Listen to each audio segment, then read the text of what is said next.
Trader psychology, some tips to improve. This is a pretty big topic that a lot of people talk about, and everyone has their own opinion on what works, what doesn't work. There's professionals in the industry that give their advice. There's individual traders that give their advice on trader psychology. So I'm just going to go about my personal aspect in the space and psychology, which I'll be honest, I didn't really start thinking too deep about until probably 2.5 years in.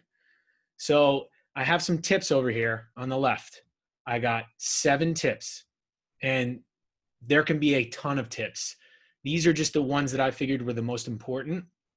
And then to the right, I have my trading rules and just some tips to myself that I read in the morning. This is just a visualization for anybody to see if they want to get an idea of what I have put together to just continuously improve on trader psychology. Because trading is very similar to a performance sport, at least mentally. Because you got to know yourself, and you got to figure out what makes you tick. And then you got to use that to be able to make decisions, especially in such a fast paced thing where if you make the wrong decision, it's the difference between being able to do this and not. So just to quickly go over the 7. So one of the first ones that I came up with was focusing on the setup, not the money. And I know, kind of cliche, I know this is a very money-driven career or thing that you get involved with. That's why a lot of us do this, right? And it has to make you tick. You got to have some passion, but it's very money-oriented. But what I mean by that is when I initially got involved, it was, there was a main focus of, I want to make money and this is what I want to make per day. And I used to let that kind of dictate my decisions. And over time, I got better. So a lot of things that I speak on where set up first, here's just a bullet right here, set up first with stats, then focus on profit after. And it wasn't until I really started to go deep into tracking the setups, having the stats behind it to see what I trade well, and then being able to get a feeling for, if I take those setups consistently, I can usually make kind of this per day or per week. And I was able to really just get rid of the daily goal. And a common example a lot of people have is daily goal. I want to make $200 a day because $200 a day, I can quit my job and then I can do this full time. And then that aspect of it, of having to make 200 per day, doing it full time, quitting the job, like that can lead down a little bit of a disaster road because you can make decisions based on that number. So, you're up, you take a decent setup off the open, you're up $120. I was guilty of doing this, but I told myself that my daily goal was 200. So I would try to squeeze out that extra 80. And then that's when all the problems happened. So I do have on the right, the breakdown of 100K a year because that's a goal. So I want to visualize the goal. And I did break it down daily, but I do not make decisions based on trying to make 417 per day. I've reversed how I look at that. If I take the correct setups that I have tracked with stats that I know have allowed me to get to that place of consistently profitable trader, achieving 417 shouldn't be that difficult one day because of the stats behind it. So that's that. And the next one, listen to your emotions. Like this is a very emotional game, right? It's very money driven. So, we've been taught from a young age to be very emotional about money. So being able to listen to your emotions, kind of understand what makes you tick, the good or the bad, and then try to use that to your advantage. And I know, so I just put examples, personal examples below this. This is an example that I notice. Extremely excited pre-market. Like when I see something and I believe that there's a possible very big opportunity, and a lot of times it can happen to the short side. I'm much more long than I am short, or I'm better at going long than I am short as far as consistency, especially in this kind of market. But whenever I used to see an opportunity, think this could be the day where there's a big short opportunity. We're breaking some levels, everything looks good. And then I would start to feel, I would get it's one thing to be pumped up and confident, and then it's another thing where I would be like extremely excited. And I would try to be self-talking myself to, all right, just calm down. Nothing has happened yet. And I have noticed almost every single time where I get that extreme excitement, the day usually does not end well, because even if I got the thesis right, the execution was off just because the emotions were spiked and I wasn't able to think clearly.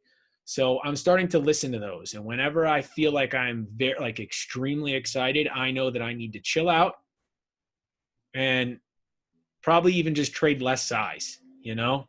And if it works out, great. If I missed a little bit of opportunity, fine. But at least listen to it and then protect myself from the stats that I have of knowing that when I'm extremely excited, it's I can make the day usually does not go how I thought it was going to go. And then another thing, so build up mental toughness. This is something that I've actually recently started to dig in on, and listening to some podcasts about, like, you know, guy like David Goggins, who is, you know, and some other people who really go into depth about mental toughness. I think being mentally tough also will have a massive benefit in being a successful trader, because when you can build up the mental toughness, you can control yourself better. So I genuinely believe that having like a challenging hobby or activity can really make a big difference, whether it be like chess or rock climbing or something along the lines of that, a physical activity or just a mentally tough activity. And for me, I started running. So I have never liked running. And that's exactly why I started to do it, because I wanted to start to push myself mentally. And funny enough, I've been running for a few months now and I've gotten a lot better. I've actually started to like it. And, you know, it's definitely improved on my mental toughness. And what a coincidence that my trading has also gotten a lot better as well over the last handful of months. Yes, every now and then I make mistakes, take some losses. That's just a part of the game. But overall, my trading performance this year specifically too, I know the market has helped with that a lot too, has been very good. And I think it's a combination of the market, combination of building up my mental toughness, and just overall trader psychology, getting better, understanding myself, knowing what makes me tick, and just, you know, bringing that to the market every day. And something that is huge that I've gotten pretty good at, or I try to get better at every day, is just being incredibly open-minded.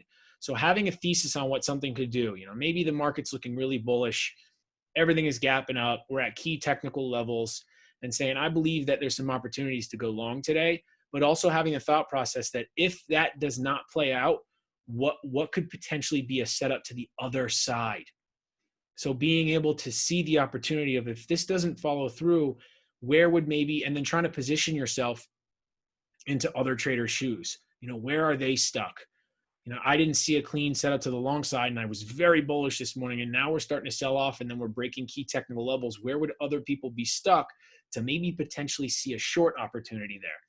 Just having, you got to be incredibly open-minded so you can switch bias if needed. Because, you know, when I have been incredibly biased in one direction and I notice myself kind of maybe taking a trade and fighting it a little bit and not being quick to be incredibly open-minded, that's where I've taken some big hits.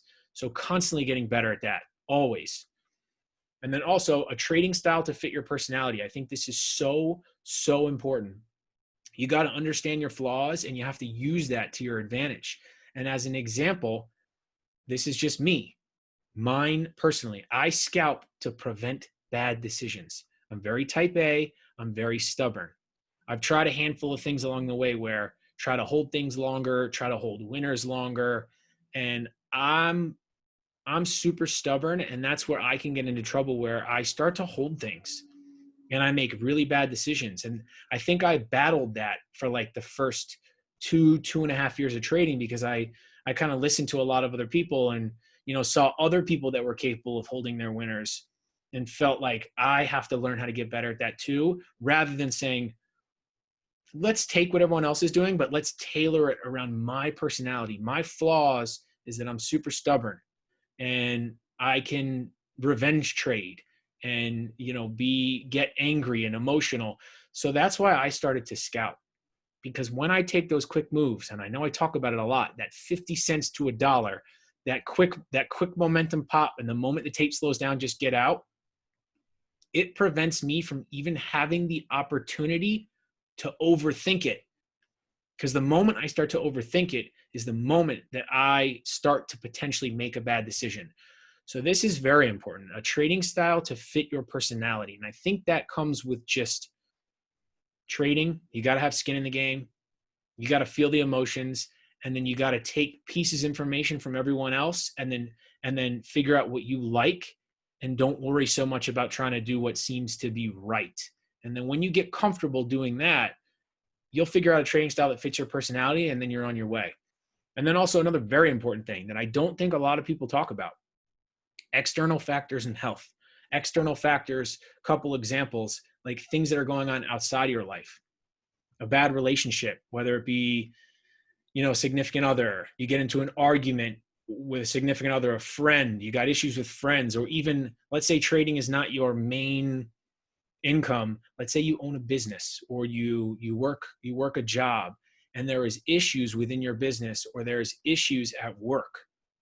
You will bring all of those problems and all of those external factors into your trading.